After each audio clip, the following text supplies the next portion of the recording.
It's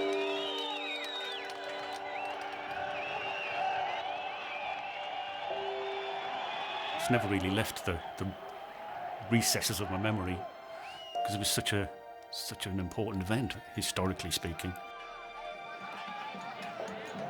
It was the start of the fall of communism, in effect. I don't think I'm overstating it, really, even after 31, 32 years.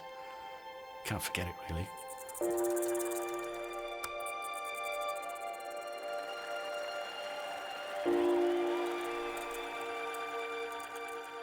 My name's Conall Freeley. I'm a freelance cameraman, and in November 1989 I was sent over to cover the fall of the Berlin Wall. I flew over in the middle of the night. We spent about a mad 3.5 weeks racing around Berlin, east and west, filming everything that was happening.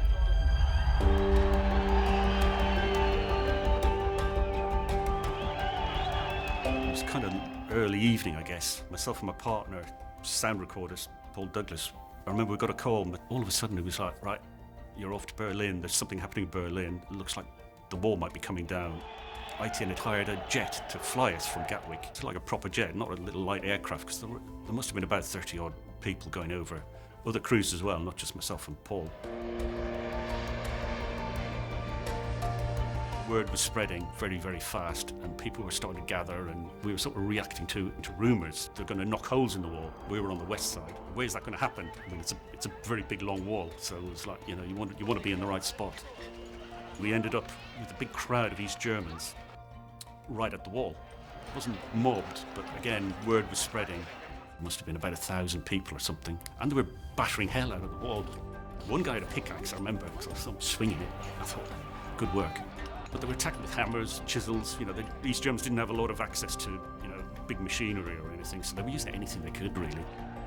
The construction of the wall was built with vertical blocks that were quite thin at the top. But once they'd been loosened with the joins on the left and right, you could actually push them over really, really easily. And the East Germans very quickly realised, this is what we need to do. And all of a sudden, two of these blocks just got pushed over. The crowd just went mad. Surged forward. I remember myself and Paul were literally carried off our feet.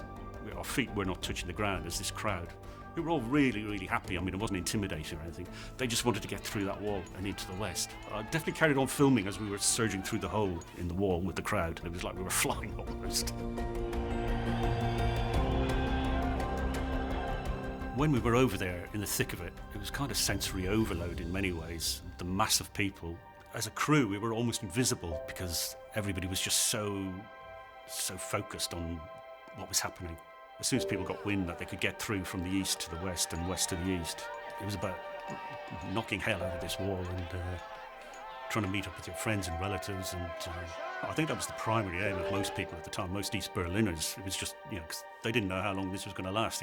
The holes they knocked through the wall, they could have been resealed very easily and quickly, you know, within a day or so. So I think they were just desperate to try and meet up with relatives and family and friends that they hadn't seen for literally years because they weren't allowed to.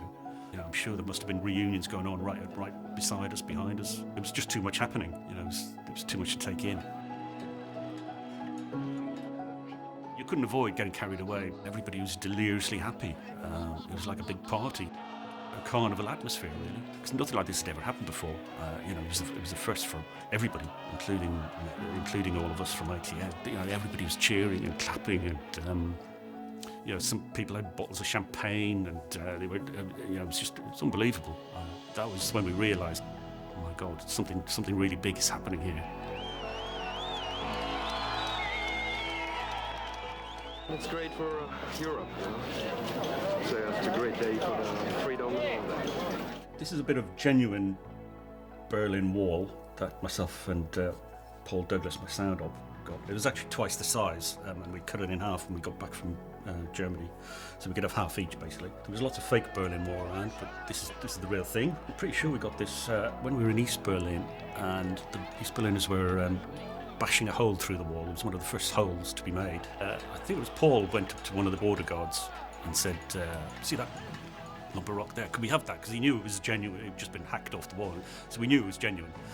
And amazingly, the border guard picked it up and handed it to Paul. And obviously, it was twice the size. We cut it in half when we got back to the UK, so we could have half each, obviously. So that's a memento from the Berlin Wall.